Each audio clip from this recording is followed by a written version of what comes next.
សួស្តីបងប្អូនទាំងអស់គ្នាថ្ងៃនេះខ្ញុំចង់បរៀនបងប្អូនទាំងអស់គ្នាពីរបៀបការពារ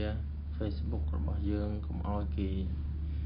លួចចូលបានកុំឲ្យគេ hack បានណាបទពិសោធន៍របស់ខ្ញុំចង់ចែកម្លែកជូនបងប្អូនអញ្ចឹងបងប្អូនមានទូរស័ព្ទឬក៏ iPad អីកាន់ទូរស័ព្ទទាំងអស់គ្នាមកហើយយើងទៅរក Facebook របស់យើងទាំងអស់គ្នាចឹងបងប្អូនត្រៀមរួចរាល់ឥឡូវយើងចាប់ផ្ដើមយើងចុចបើក Facebook យើងមកអូខេហើយយើងបើក Facebook ហើយយើងឃើញផ្ទាំង Facebook New Feed យើងតែង scroll មើលរាល់ព័ត៌មានទាំងអស់ហ្នឹងព័ត៌មានណាយើងចង់មើលក៏យើងមើលទៅព្រោះណាយើងចង់មើលក៏យើងអត់មើលទៅអូខេបន្ទាប់មកអ្វីដែលខ្ញុំចង់ឲ្យបងប្អូនចុចជាជំហានទី2គឺមើលបើទូរស័ព្ទ Android មើលខាងលើបើទូរស័ព្ទប្រភេទ smartphone iPhone មើលខាងក្រោមវាមាន4 function នៅខាងក្នុងហ្នឹងតួនាទីមាន new feed យើងចុចលើនេះយើងមើលឃើញព័ត៌មានគឺមួយទៀតតើតង friend request មិត្តភ័ក្តិដែលគេចង់ធ្វើមិត្តភ័ក្តិមួយយើងអញ្ចឹងណាហើយទី2តើតង notification យើង confirm គេ comment គេ like អីហ្នឹងវា load កន្លែងហ្នឹងអ្វីដែលខ្ញុំចង់ឲ្យបងប្អូនចុចគឺកន្លែងឆ្នោត3នេះកន្លែង more នេះបងនិយាយថា more នោះបន្ថែមទៀតយើងចុចលើហ្នឹងមកអូខេតើពេលយើងចុចលើហ្នឹងមកវា load ផ្ទាំងមួយទៀតដែលឲ្យយើងអាចចុចចូលទៅយក profile របស់យើងទៅមើល profile picture ទៅមើល profile របស់យើងហ្នឹង timeline របស់យើងហ្នឹងតោះមកយើងមើលមកក្រោមទៀតមានតាក់ទង friend event group អីហ្នឹងជាដើមប៉ុន្តែអ្វីទាំងអស់ហ្នឹងយើងអត់យកទេយើងមើលកន្លែង setting ឥឡូវយើងមកមើលកន្លែង setting ទាំងអស់គ្នាអញ្ចឹងយើងចុចលើពាក្យថា setting S E T T I N G S យើងចុចលើហ្នឹងមកវា load មកផ្ទាំងតូចមួយឲ្យយើងឃើញអញ្ចឹងនៅក្នុងហ្នឹងមាន4 function នៅក្នុងហ្នឹងទៀតឲ្យយើងចុចប៉ុន្តែអ្វីដែលយើងចង់បានគឺអាលើទេអាលើគេបងអស់នេះដែលឈ្មោះវាថា account setting របស់យើងអូខេយើងចុចលើវាមកអូខេយើងមានផ្ទាំងសមួយទៀត load មកដែលនៅខាងលើនោះមានពាក្យដាក់ពាក្យ general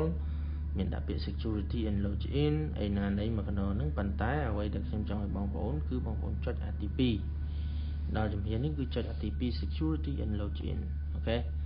អញ្ចឹងបងប្អូនចុចដល់ security and login នេះបងប្អូនឃើញទេអូខេឃើញទេ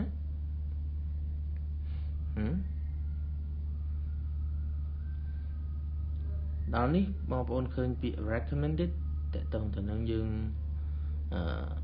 choose friend to contact you if you get logged out អូខេយើងតើតើមិត្តភ័ក្តិឲ្យជួយអញ្ចឹងបន្ទាប់មកទៀត where you login អានេះក៏សំខាន់ណាស់ដែរនៅពេលដែលយើងចង់ដឹងថានរណាគេចូល Facebook យើងមើលកន្លែងហ្នឹងមកបើសិនជាមានអីប្លែកដូចថាយើងប្រើ iPad ដូចខ្ញុំប្រើ iPad 5អញ្ចឹងវា load មកខ្ញុំកំពុងតែប្រើ iPad 5ដើម្បីចូល account របស់ខ្ញុំតែបើសិនជាមានអ្នកណាផ្សេងក្រៅពីហ្នឹងដូចយើងអត់ដែរប្រើ Android អត់ប្រើអីចឹងណាយើងស្រាប់តែមានទូរស័ព្ទ Android ចូល account យើងអានេះយើងដឹងភ្លាមហើយយើងអាច terminate វាចោលបានអូខេប៉ុន្តែអ្វីទាំងអស់ហ្នឹងខ្ញុំគាត់ជម្រាបបងប្អូនអ្វីដែលសំខាន់គឺយើង set password ដើម្បីការពាររបស់យើងនេះយើងមកដល់ login change password ដូរលេខកូដប៉ុន្តែយើងអត់ទេលេខកូដយើងដាក់តាមតារាហើយប៉ុន្តែយើងចង់បាន password មួយជាន់ទៀតដើម្បីជួយការពាររបស់យើងអូខេអញ្ចឹងអ្នកទាំងអស់គ្នាមកមើលមកក្រោមនេះមកក្រោមនឹងបន្តទៀតគេដាក់ពាក្យ two factor authentication អាហ្នឹងដែលខ្ញុំចង់បរៀនបងប្អូនឲ្យដាក់ទាំងអស់គ្នានោះអូខេអញ្ចឹងយើងคลิกលើហ្នឹងមកអូខេហើយគេថា add extra security with two factor authentication គេថាឲ្យយើងដាក់សន្តិសុខបន្ថែមការការពារបន្ថែមទៀតសម្រាប់ account របស់យើងដោយដាក់បញ្ចូលនៅប្រព័ន្ធការពារ2ជាន់អូខេឥឡូវយើង click start ទៀតអូខេដោយគេទាមទារឲ្យយើងវាយ password យើងចូលយើងវាយ password ចូលមក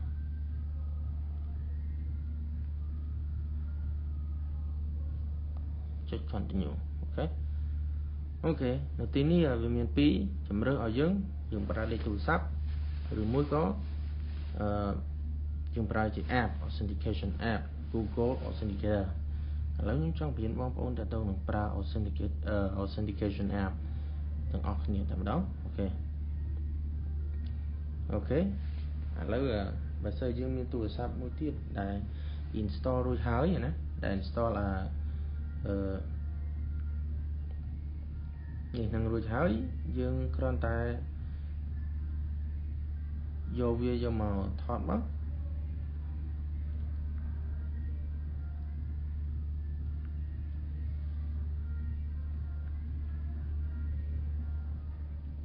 ឬក៏យើងអាចធ្វើមួយទៀតគឺយើង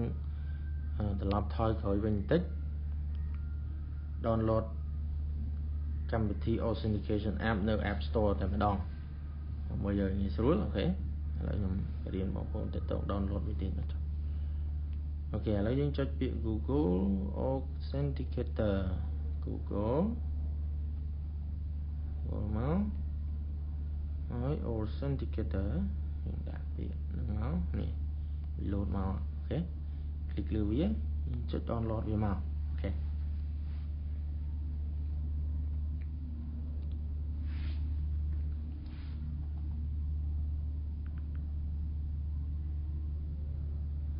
ចាំវាបន្តិចដើម្បីឲ្យវា download មកទាំងស្រុង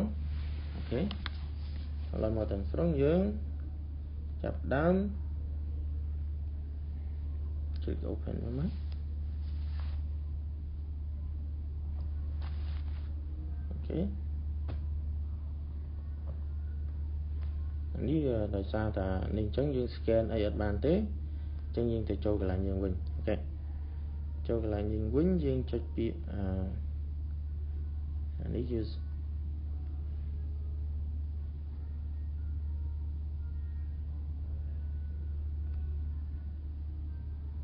អូខេតែយើងប្រើ device មួយគ្នាអញ្ចឹងយើងចុចអាពាក្យ set up on same device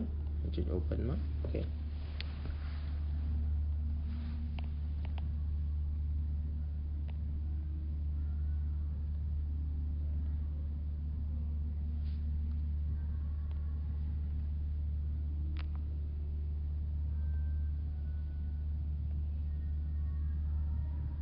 អូខេ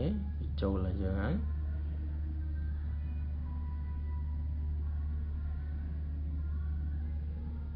ឥឡូវយើងយក password របស់វាហ្នឹងនេះវាឡើង2យើងលុបចោលមួយទៅ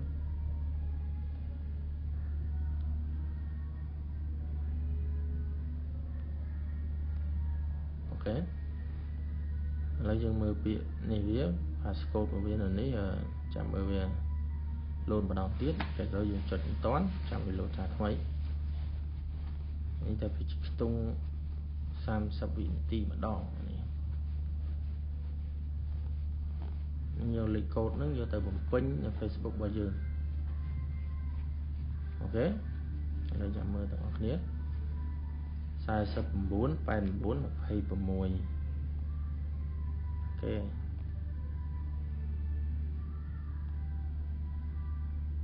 ខ្ញុំពេញមក49 29មើលលេខបាត់ទៀតអត់តន់យើងមើលថ្មី91 29 ដល់ 9 91 29 ដល់ 9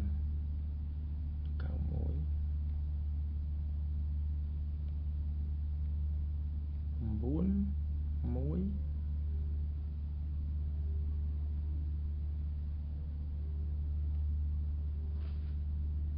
អូខេជាការស្រេច